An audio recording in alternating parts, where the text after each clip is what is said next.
بسم اللہ الرحمن الرحیم۔ السلام علیکم۔ ہسٹری اینڈ اسلام چینل میں خوش آمدید۔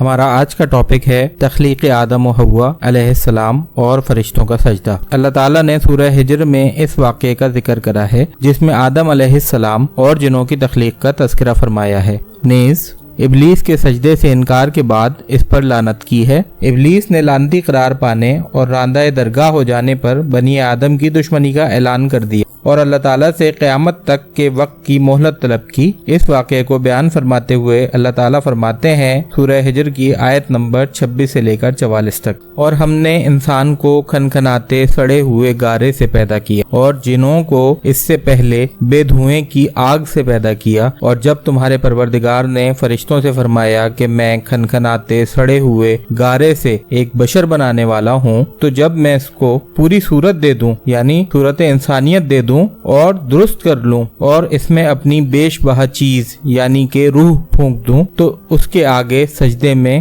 گر پڑنا۔ فرشتے سب کے سب سجدے میں گر پڑے مگر ابلیس، اس نے سجدہ کرنے والوں کے ساتھ ہونے سے انکار کر دی۔ اللہ تعالیٰ نے فرمایا کہ اے ابلیس، تجھے کیا ہوا کہ تو سجدہ کرنے والوں میں شامل نہ ہوا؟ اس نے کہا یعنی ابلیس نے کہا، میں ایسا نہیں ہوں کہ انسان کو جسے تو نے کھنکھناتے سڑے ہوئے گارے سے بنایا ہے سجدہ کروں۔ اللہ تعالیٰ نے فرمایا یہاں سے نکل جا، تو مردود ہے اور تجھ پر قیامت کے دن تک لعنت برسے گی۔ اس نے کہا پروردگار، مجھے اس دن تک مہلت دے جب لوگ مرنے کے بعد زندہ کیے جائیں۔ اللہ تعالیٰ نے فرمایا تجھے مہلت دی جاتی ہے وقت مقرر یعنی قیامت کے دن تک۔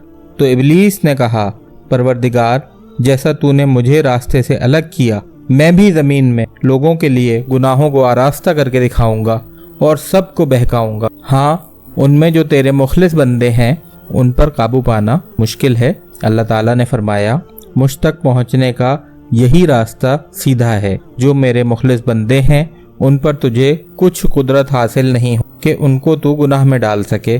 ہاں، گمراہوں میں سے جو تیرے پیچھے چل پڑے ان سب کے وعدے کی جگہ جہنم، اور جہنم کے 7 دروازے ہیں، ہر ایک دروازے کے لیے ان میں سے جماعت تقسیم کر دی۔ اس واقعے کا قرآن میں ایک اور جگہ ذکر کچھ اس طرح سے آیا ہے، سورہ صاد میں آیت نمبر 71 سے 76 تک، جب تمہارے پروردگار نے فرشتوں سے کہا میں مٹی سے انسان بنانے والا ہوں، جب اس کو درست کر لوں اور اس میں اپنی روح پھونک دوں تو اس کے آگے سجدے میں گر پڑنا۔ تمام فرشتوں نے سجدہ کی مگر شیطان اکڑ بیٹھا اور کافروں میں ہو گیا۔